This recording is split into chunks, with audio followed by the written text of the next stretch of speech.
Hola semuanya, bagaimana nih kabar kalian? Pada kesempatan kali ini kita akanlah melanjutkan tonggak dari Tomb of Fallen God, tepatnya untuklah episode terbaru.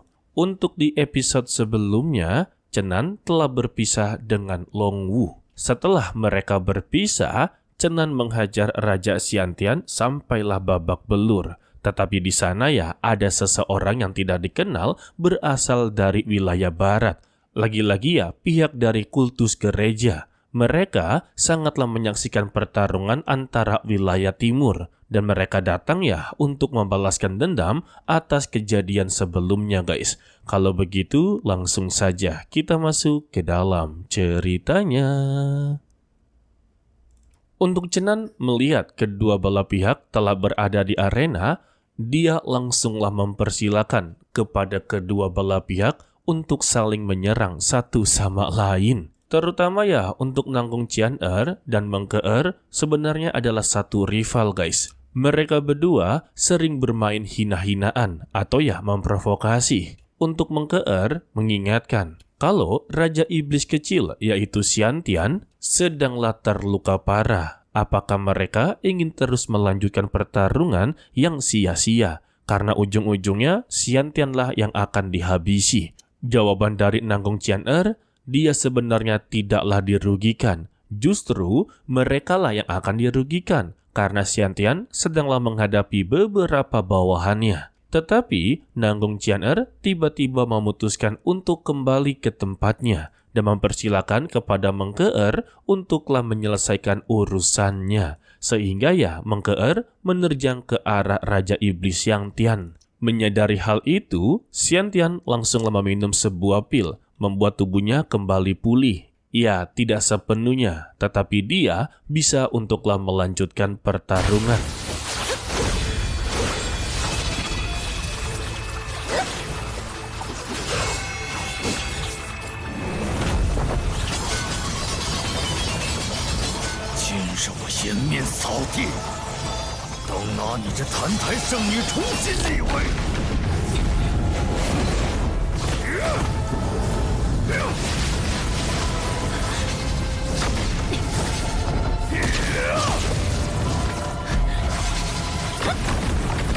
Sayangnya, pertarungan mereka haruslah terganggu dengan kedatangan salah satu pria. Dia adalah Gu Xi sebagai pengendali mayat dan dia berada di alam 4 tingkat menengah. Kedatangannya yang tak diundang membuat kedua belah pihak mempertanyakan dia berasal dari mana. Sayangnya Gu Xi tidak memberitahu. Untuk Nanggung Qian-er menyambut kedatangan dari Gu Xi, bahkan ya memberikan sebuah tantangan jika dia berhasil untuklah menghabisi seluruh orang yang berada di sini, maka ya dia akanlah mendapati kursi dari 10 Raja Iblis. Tetapi ya Gu Xi tidaklah tertarik. Dia datang ke sini memang untuklah menghabisi mereka semua.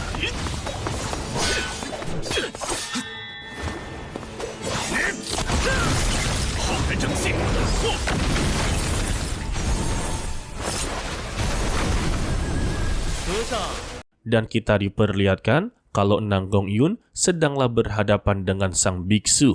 Kekuatan dari Nanggong Yun sebenarnya bertolak belakang dengan kekuatan sang biksu. Yang satu memiliki teknik penggoda, yang satunya lagi menggunakan kekuatan dhamma untuklah memperkuat hati guys.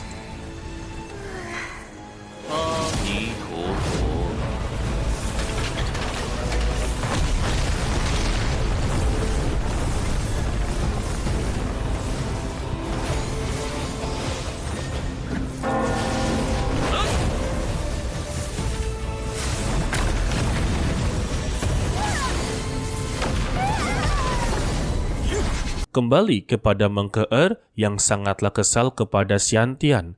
Dengan pil sebelumnya membuat dia kembali pulih total. Tetapi Meng Ke-er masih memiliki sebuah senjata rahasia.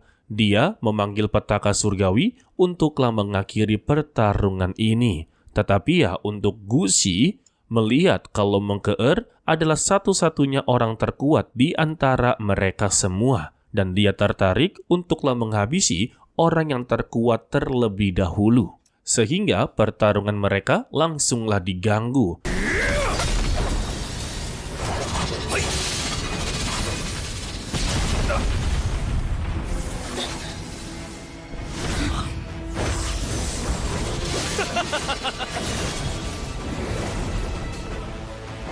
Beruntungnya saja ya, untuk Xiantian dan Meng Ke'er memiliki pikiran yang sama. Karena pertarungan mereka diganggu, maka ya mereka haruslah menyingkirkan pengganggunya terlebih dahulu.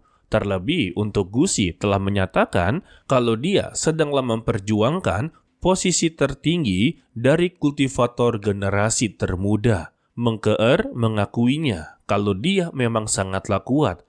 Tetapi, jika dia sedanglah memperjuangkan posisi tertinggi dan menganggap mereka berdua adalah orang terkuat, maka ya itu adalah pilihan yang salah. Meng Ke'er langsung melampiaskan dan mengarahkannya kepada Chen Nan. Dia adalah orang paling terkuat di antara mereka. Bahkan ya, Meng Ke'er memberitahu semua reputasi dari Chen Nan. Baru-baru ini saja dia telah mengalahkan naga. Bahkan ya, dia telah menghabisi master yang tak tertandingi. Dan baru beberapa menit, dia juga telah menginjak-injak Raja Iblis kecil ini di bawah kakinya.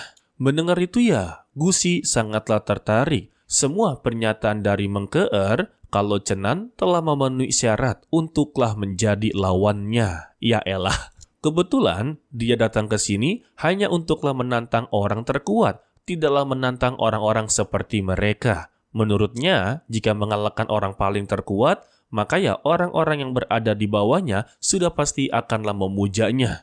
Begitu juga dengan Chen Nan menyambut Gusi dengan begitu baik.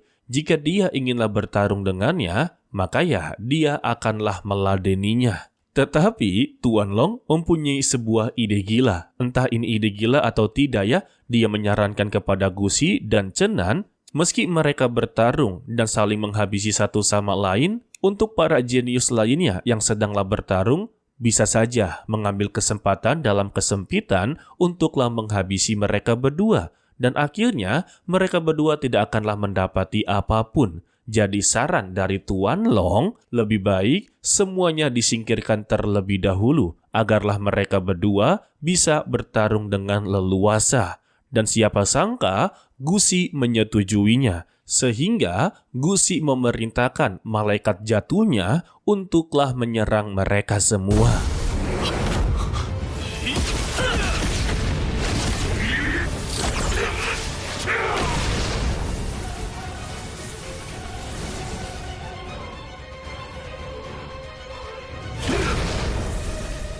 Untuk Tuan Long membenarkannya, itu adalah malaikat jatuh. Tetapi mengapa dia masihlah hidup?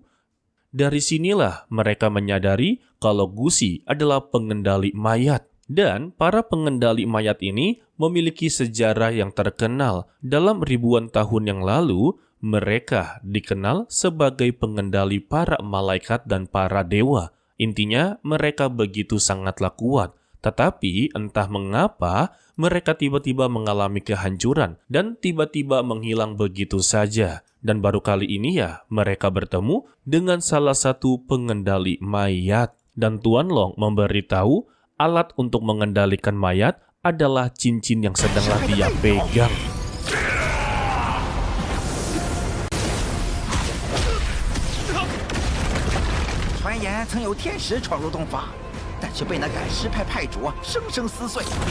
Setelah memberikan beberapa serangan, Gusi tampak kecewa kepada mereka. Ternyata ya, para jenius ini sama sekali tidaklah sehebat yang dia pikirkan. Namun, mereka tidaklah terima kalau Gusi hanya mengandalkan kekuatan teknik pengendali mayatnya. Mendengar itu, Gusi berkata omong kosong. Teknik rahasia dari sekte pengendali mayatnya adalah mengendalikan para penunggang kuno. Jadi, mereka semua yang berada di sini tidak mungkin bisa untuklah mengalahkan mereka berdua. Dan untuk hari ini, dia akanlah menghabisi mereka semua yang berada di sini. Xiantian langsunglah tersinggung, dan dia adalah orang pertama yang menyerang ke arah Gusi, sehingga pertarungan tidak lagi bisa dihindari.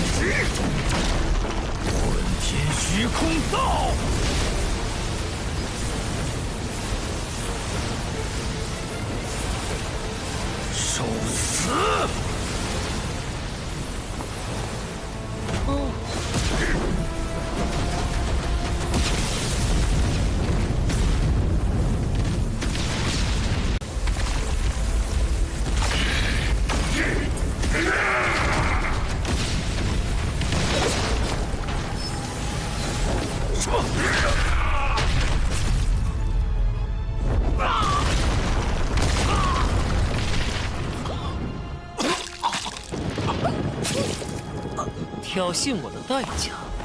Tetapi ketika dia mengarah ke Chenan, dirinya sudahlah mempersiapkan serangannya, yaitu tangan pemusnah surga, sehingga ya dia mendapati hantaman bertubi-tubi.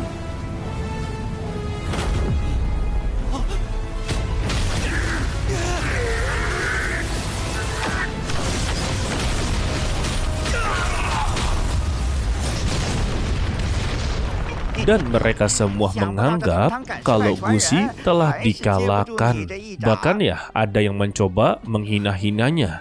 Kalau dia kebanyakan bicara omong kosong, merebut tata orang terkuat tidaklah semudah yang dipikirkan. Bahkan untuk menyentuh pakaian dari Chenan, tampaknya dia tidak akanlah bisa. Provokasi demi provokasi dikeluarkan membuat Gusi sungguh begitu marah. Dan dia menaruh dendam kepada Chenan. Jadi, untuk hari ini, dia memastikan Chenan adalah orang pertama yang akanlah berakhir di tangannya.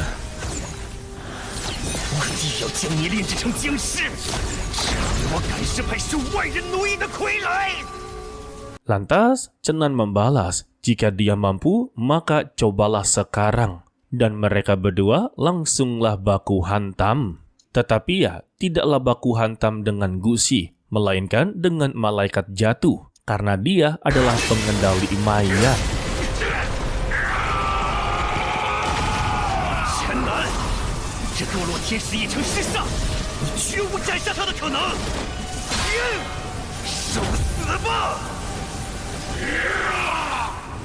Oh, 是煞是吗？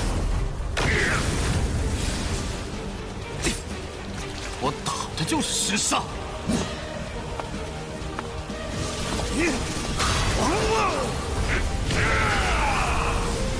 Untuk Tuan Long meminta berhati-hati karena untuk kemampuan dia saat ini sangatlah sulit untuk menghabisi malaikat jatuh. Jadi ya dia membutuhkan yang namanya busur hoi. Tetapi Chenan berkata dia hanyalah malaikat yang telah jatuh dan menjadi mayat. Tanpa menggunakan busur hoi, dia bisa untuklah mengakhiri pertarungan ini. Sehingga malaikat jatuh mendapati tebasan bertubi-tubi. Gusi sungguh tidak menyangka bagaimana bisa seorang kultivator bisa untuklah menyakiti sekelas malaikat.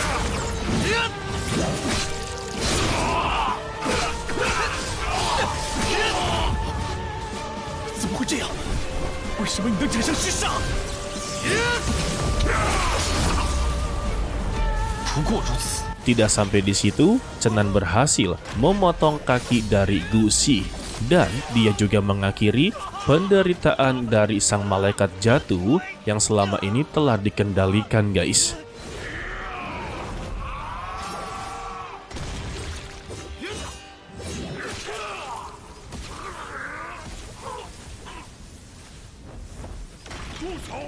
Melihat itu ya, Xiantian akhirnya sadar diri dan dia langsunglah melarikan diri. Sayangnya, tindakan dari Chenan langsunglah dicekam oleh salah satu tetua yang disebut sebagai puncak kuno. Dia berada di alam 5 tingkat puncak. Lantas Chenan tidaklah terima. Dia baru saja datang, tiba-tiba menyuruhnya untuklah berhenti. Dan sang tetua ini berkata kalau dia tidak boleh bertindak sombong. Jika tidak ya, maka dia tidak akan memiliki hidup yang lama. Jawaban dari Chenan, dia hanyalah meladeni Gusi yang inginlah menantang orang terkuat. Tetapi kenyataannya, dia tidaklah sekuat yang dipikirkan.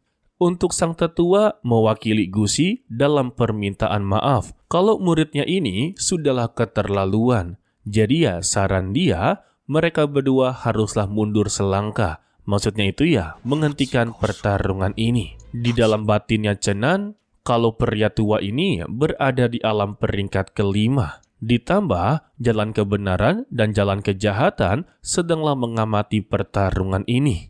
Jika dia bertindak sembarangan, maka ya reputasi dia akan kembali hancur. Sehingga, Chenan mengiyakan keinginan dari si pria tua kalau mereka menghentikan pertarungan, guys. Lalu sang tetua memarahi Gusi, padahal dia diutus untuklah mengumumkan sesuatu yang begitu penting kepada para kultivator terkuat. Tetapi ya, dia malah mempermalukan dirinya sendiri di sini. Lantas, dialah yang turun tangan untuk meminta maaf atas kejadian sebelumnya. Dan sebenarnya, Gusi datang untuklah memberitahu satu hal. Dan seharusnya mereka sudah tahu mereka berdua ini berasal dari sekte mana. Dan setelah 1000 tahun berlalu, akhirnya sekte pengendali mayat telah berhasil bangkit. Dan dia sedanglah mengadakan upacara yang begitu megah. Jadi, mereka semua diundang untuklah menghadiri acara tersebut dan berkumpul di Gunung Fengdu dalam 1 bulan ke depan.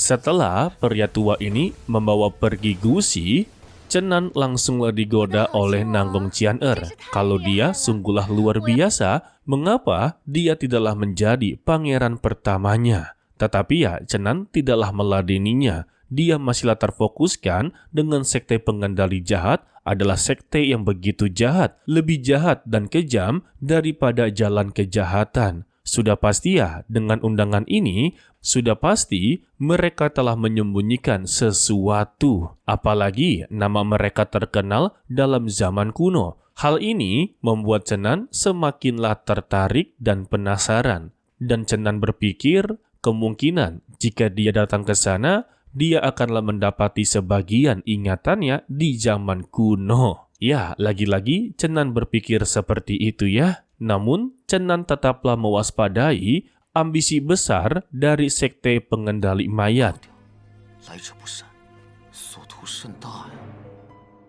Dan kita bersambung untuklah di episode 24.